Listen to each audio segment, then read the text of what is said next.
Guys, guess what? Today I'm going home. I'm going to Mulenje. I'm going to Habiti Boy. I'm going to Nandoni Dam. Ndikuya Khoveni guys. Ndikuya Stanga Dzimeni guys. Zvazvino afonera kupfuka Nandoni Bridge inekuona dididi kala Mulenje. Guys, welcome back to my vlog. My name is Bethuel, Bethuel. So ndikuya Mulenje. Ndika Collins Chabane municipality. Guys, apa ndo ni Mulenje zvino apo nono. Ili ndakavana kulibona apo luzvima bumakuru wanga nanda zvima hone na mwana nga udozvima hone nabona kotevera vamurapo uteveraho nabona vadozvima hone ya zvazvinori kala Mulenje apo nono. Ndidzi Khoveni guys, uluwa Khove apo nono. Ndisitanga dzimini. So guys, unja vatu vaudhiva Pit Boy basi kupfunga ndezvishanguni matsina hai ndi mashanguni akuma serious ngamanda. So guys, ndafonerwa nga family member inwini guy wanza swiki ndari ndikosvika family member ndindirani ine relaxana pedzi ne ndo ndikadzoka distance ndaibona family member but ndo nditotla wana family member ndindela afi what's up ndari show family member ndianepa afi anyway mbebeni ninkhape to tina zwidiva venda ri shumisa dzi long drop toilet. So ndamkhapa family member afi yanda kuti monda rwatinda to nyana. Okay, let's go bro. Here rava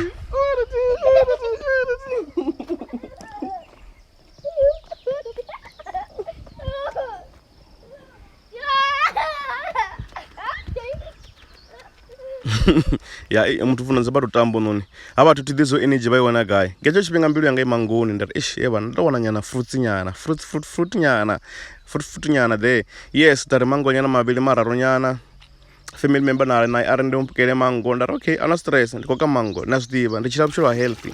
So afi ari tanzwe mango before chila ndikula ndikurwanga ndikufara nga line afi inu none ivona fly ina ndatati ivona fly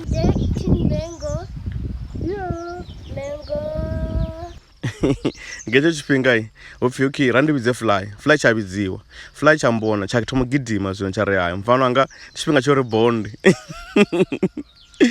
ya ratomobonda na fly nepala ndikoshaiwa nga una tea upfi enda fly ndimbya yanga ndaidziva ndaithogomera nayi nthogomera nga month apfi ndiyo ndanoitanzwa chimwe chipinga chote ndaibvisa na magupa ari na magupa afi ya namusari thamsi yoli mwanga imwe kana ara thamsi yoite something kayo ya ndaimasaja noimasaja ndari okay that's nice. Ndichipinga chori bonde na mjenyana chipinga chori bonde na nyana na fly there. So ndikosumbedzwa na mje fya nkubona nga hononi mje noni ndeta ndichimasaja nga ndile neyo ndari okay afi chimwe chipinga ndeta ndichinamera ndari vana vasho unati unamera mje zwa serious afi mje ndeta ndichinamera ngori yone ndi ifa ndikuimasaja nyana ndari okay ya mara ndimusidofaronga mutalo apo nonizwa zvino zwa serious mara ndafa ndikumthemba afi ande mje ndithogomera nga manda afina msari thamsiku fina mini ndaivhisa na magupa na zote ibviswa ngani afini nkobona ngapa yova isara ndatodhera mushonga rayalapa ngecho chipinga mbilu yanga mukapuni ndiri ma kombora mampungulele mukapu guys atenga daluwa kezo zvitwa mbongo serious kama punga mukapu lambaza ani dibe lambaza bewu lambaza ndi mukapu no shara nyana na sugera na mapi ngantana na buroto. So guys, try this at home. Ndozvifa veuzorera ndikwamba ngamenywa serious ende tingadhaluwa khomenyu chipinga chote ndiyayani ndavavudza mukeguru ndikombora mupungulele mukapu ngori ndikonyanga lambaza ndimwe mukapu uneuri guys naula niyazifaneni zoriyani fresh ngecho chipinga una tiko ntovera uri arivona majuru ndiri vana vasho majuru mandiyo viu masina ngota mi ngobema majuru ngota mi kubata majuru arabato zvazvinori kwaka gangster yaona ndikuzvipiliwa unokuzviva ka unangopemba aruma unangopemba nalitilazo zvinoningisa nijisa untu tandapo mtate mtate naitisa ndafufura nditisanari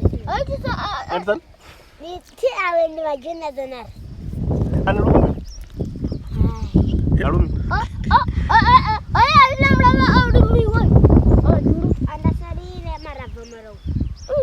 Even ngezo chipinga upfi avadha ndivasumbedze zvikili zvisve ende mvura nyana yakusuta nyana afi avadha ndivasumbedze zvikili zvisve ndi blind bad ndaremuna ndati ndirazwa serious ndinabendirwa zva serious afi kavadha ndivasumbedze ndina vukili vusva serious ngamana afi kavadha ngecho chipinga riko rikhomba ndarikhomba ngazva chikolo upfi na vana ndandikovala nga manda mara mafhungo a karate a bvela phanḓa kha nṋe nda ri okay sharp hopfi ndi ḓo anda vha sumbedza iṅwe bugu ina ndi khou i vhala ndo no fhedza no i cry na zwitakadzaka zwinzhi zwinzhi hapfi mara ndi khou nyanga iṅwe bugu na iṅwe bugu nda khou ḓivha no pfi assignment nda ri hinda hu ku ṱori ndi a khou ḓivha badi ndi ra tshi khou ita kale badi songo mpfara nga line nga hetsho tshiṱori iyo mukeswane i khou shona nyana ndi ri hinda ngo tamba ini nṋe ndi kale ndi khou aluwa mani nga hetsho tshifhinga ndi khou sumbedzwa dzibugu ndi khou fariwa nga line ndi khou vhudzwa zwitakadzaka zwinzhi zwinzhi nga hafho ḓa maḓubi uri mfano wanga u blind kha mafhungo o thayela serious habe wo irwa badi nda ri mamen u ntevhele kha YouTube dzina langa ndi pfi V Pride Multimedia